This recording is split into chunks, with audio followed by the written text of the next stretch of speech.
Starfire has been stagnant in the comic books for years. So much so that I don't think the current team at DC knows what to do with her or even cares to figure it out.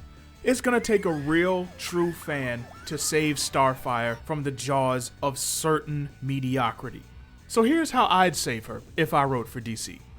Let's start basic with her visuals. Starfire's appearance changes way too much.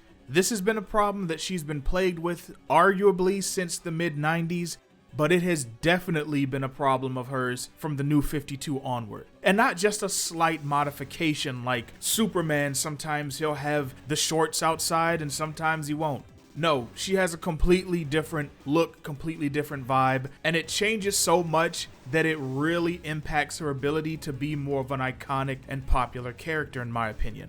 Not only that, but her past few outfits have really been pretty meh, all things considered.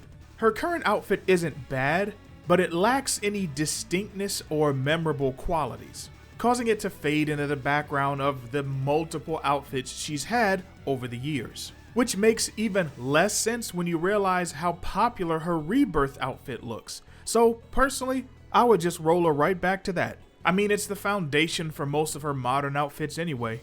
Although what I really want to do is get a look that captures more of the feel of her classic outfits without necessarily needing to go straight up back to the Space Kini days.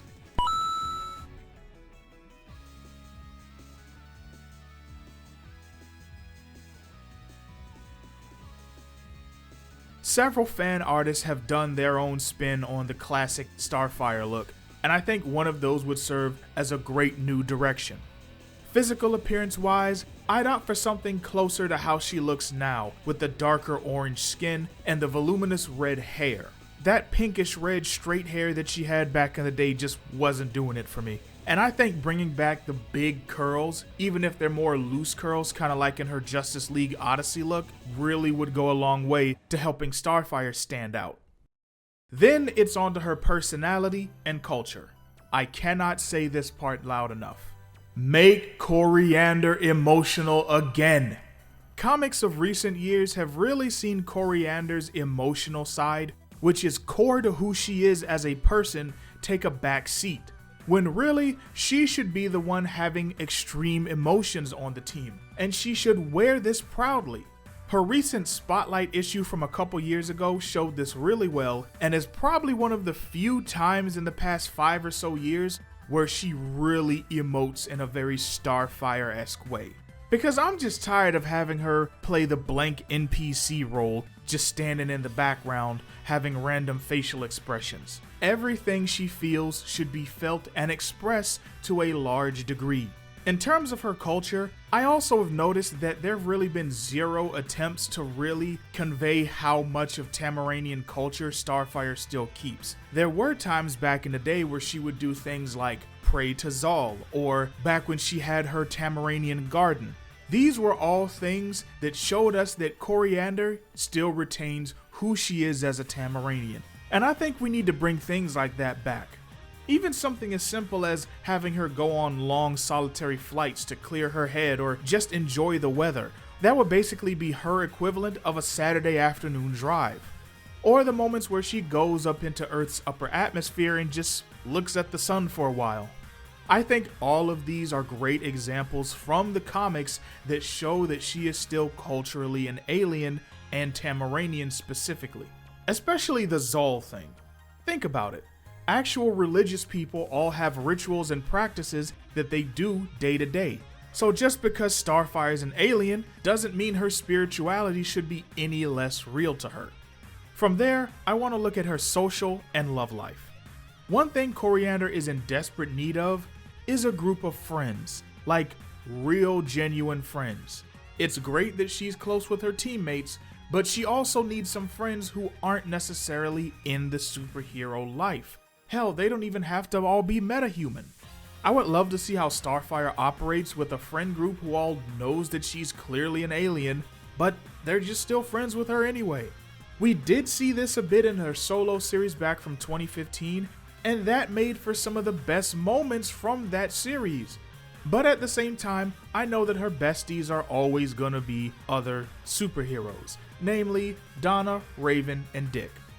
Side note, I kinda wanna see a mini-series or like a webtoon with Kori, Donna, and Raven all rooming together. I feel like that would be some great slice of life antics moments right there. But speaking of Dick, what would we do with them? Because they've been broken up in the comics for so long now that I think putting them back together would be next to impossible without some heavy lifting. As much as I personally love the pairing, they've gone in separate directions.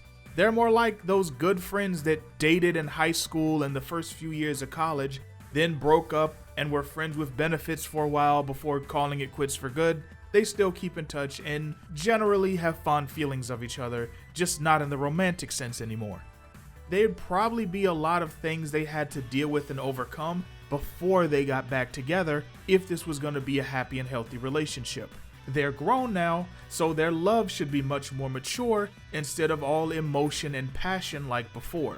This needs to be a nice long arc with them reconciling all the shit that broke them up in the first place and all the shit that's happened between them since. Like, treat it like a real relationship. Other than that, I'm open to her being with anybody. Particularly though, I do think it would be nice to see her get with like a regular guy, like a non-superhero or metahuman. He does, however, need to be strong-willed, and it would be good if he had a background of, say, law enforcement or military, since that's something that she'd obviously be comfortable with. But she's always with warriors and heroes, so having a regular boyfriend or husband would provide some balance. I know some people are like, she needs to be with an alien, and I just don't agree with that, but I do think it would be cool for her to have a alien lover or friend with benefits that she's with before getting with Dick or another human. Or you can do vice versa. The possibilities are endless because Starfire really doesn't put a lot of importance on that type of stuff. It's all about who he is and whether or not he can lay it down in bed. Because of course. Now we got to move on to the power section. I would concentrate my efforts here to diversifying her powers and establishing her at a consistent level of power. Back in the day, her starbolts used to have a variety of different applications. She used them as personal shields, she could siphon heat out of fire and explosions, and she had multiple different types of supernovas. Some were explosive and destructive, others were different levels of bright but ultimately harmless ultraviolet radiation. We have seen her radiate light and go different levels of supernova recently, but that's pretty much it. Everything else has been abandoned just for the regular old starbolts. And as iconic as they are, I think going from something where she's very versatile in her powers to very basic was more detrimental to her character than her writers may have realized at the time. So I would definitely bring those back. You know another older idea that I'd bring back? Her berserker mode. Starfire used to have a berserker form where she would become stronger when enraged, but it was more of a loosely defined form instead of an actual concrete transformation. I'm also reminded of the koriander mini arc that she had back in the New Titans days.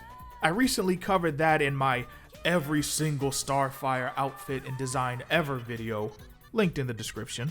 But it was basically a spiritual warrior's ritual that Starfire did during a very tumultuous period of her life, where she was lost in confusion and being pulled in a bunch of different directions from people she cared about and was very unsure of who she even was or where she fit in the universe. And it led to an actual physical metamorphosis. One that completely changed her mindset and personality, and she actually had to work to reacquaint herself with the more basic parts of who she was and even her memory.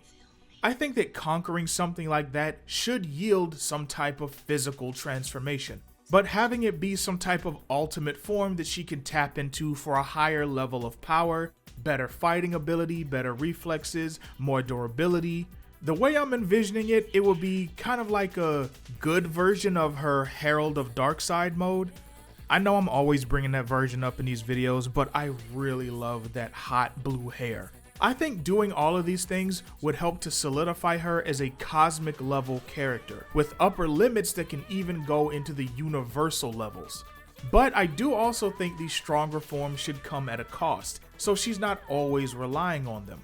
And even if she didn't have these other forms, I think we really need to establish how strong she is. in a way that is not deniable and doesn't require hours and hours of combing through fan discussion boards and wiki pages to figure out.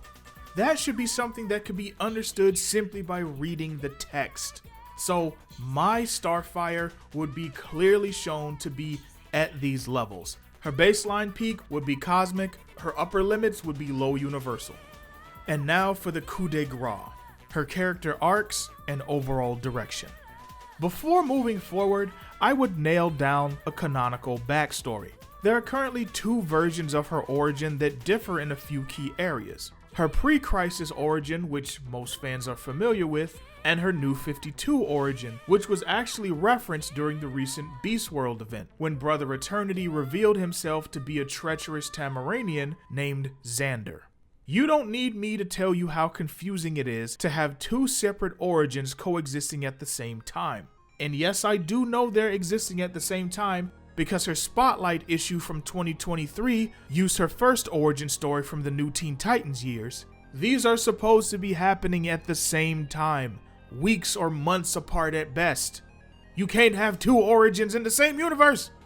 It don't make sense. For those who don't know, Starfire's New 52 origin had the Citadel attack Tamaran under the orders of the Dominators instead of with the help of Koriander after she had defected. And during the Beast World event, it was revealed that Xander, the royal advisor, sold out Tamaran to the Citadel, making him the true mastermind behind the Citadel's takeover of Tamaran and also the one behind the death of Kori's parents. Koriander was then appointed as the figurehead leader of the Tamaranians and was forced to banish Kori in an attempt to break the people's spirit after they had been taken over. Kori is subjected to indescribable torture as a science experiment, which inadvertently gave her powers that she would use to eventually rebel against her slavers. She gained respect and admiration of her fellow slaves aboard the SS Starfire slave ship, including a rebel man from the Citadel named Orn, who showed her great kindness and trained her in the ways of combat. She would go on to lead a full-blown slave revolt, commandeer the ship, and take its name for herself. Needless to say, these backstories clash. But which one would I go with? Since her NTT backstory is the more iconic and well-known one, I'd use that as her official backstory. But I do like elements of the New 52 version as well, mainly how much more active she was. And I do like the idea of Starfire having a soft spot for those who are held captive against their will or by unjust means. I think this would make a great solo arc for a spacefaring Starfire, seeing how often she goes into space just cause, and she's done similar things in the past, but they've always been small moments that lead to her eventually going back to Earth. I think the reverse would be a good idea. Something happens, it makes her go back into space, and she starts to get involved with this side of herself again. And let's think about it for a minute. She'd be a straight up legend among the enslaved. She could encounter such slaves while out on other business, and after liberating them, go on a whole galactic liberation tour to topple the entire Citadel Empire. I could see her working closely with a trusted team of liberators in space, or just going from planet to planet, starting a revolution that she becomes the face of, even though she's largely working on her own.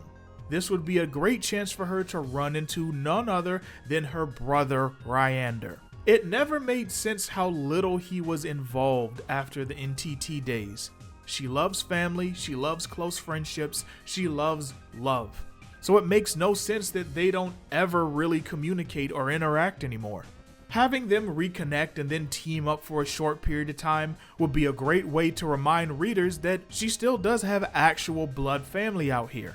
And you guys may remember from the Nightstar Elseworld story that in that universe, Starfire actually left Earth to rule Tamaran or a Tamaranian colony with her brother. So we gots to put these two back together. And afterwards, they should exchange space phone numbers and go on space road trips every now and then. She needs some family in her life, damn it. Speaking of Tamaranians, since we already touched on how shockingly little we know about koriander's Tamaranian culture today, I think this would be another great opportunity to bring that in as well. And since all surviving Tamaranians are all living on different colonies, like those two sisters who she helped in the Spotlight issue, this would be a great chance for us to see what life is like for those different Tamaranian cultures. What aspects of the old world do they retain? What do they do differently? How would Starfire fit in with this group of Tamaranians and clash with these guys? And before getting off the Tamaran side of things, I just want to say, she needs more villains, like more specific villains. It can't just be her sister Blackfire. Yes, we do have Xander now, and we can keep him around as a rogue Tamaranian, but I would want to separate his figure from Kori's backstory. Any figure that pops up somehow is either another Tamaranian or is connected somehow to her past, and she is trapped by her past at this point. We need to free her from her past. When she finally does return to Earth, I would want for her to play a unique role on the team. Currently, I think she doesn't do anything because she actually doesn't have anything to do. There's no unique expertise or skill or ability that she has that the team really needs. She's just the alien of the team. And these days it feels like she's only that in name only because DC never demonstrates how that's a useful trait. The most obvious thing here for me will be to have her be the team specialist when it comes to hazardous or really dangerous environments. Since she's so much more durable than most of the team members, she doesn't really feel extreme temperatures like that.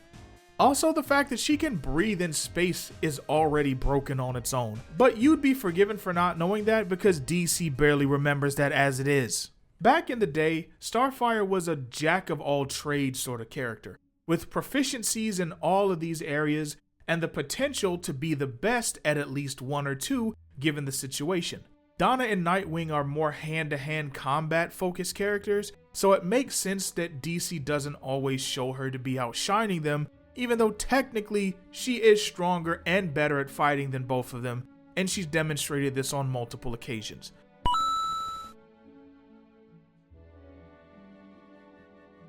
But I think emphasizing her utilization of certain fighting techniques that are Tamaranian specific and really more geared for warfare or life or death situations might be a good way to set her apart from the other hand-to-hand fighters. Not as someone who glorifies in violence or wants to kill, but someone who fully embodies the true warrior spirit that the warlords spoke of. She's the one who seamlessly blends compassion and combat. And as I said earlier, she's also supposed to be the emotional core of the group, often acting as the glue that holds the team together. Think of the role she played in the Teen Titans 03 cartoon.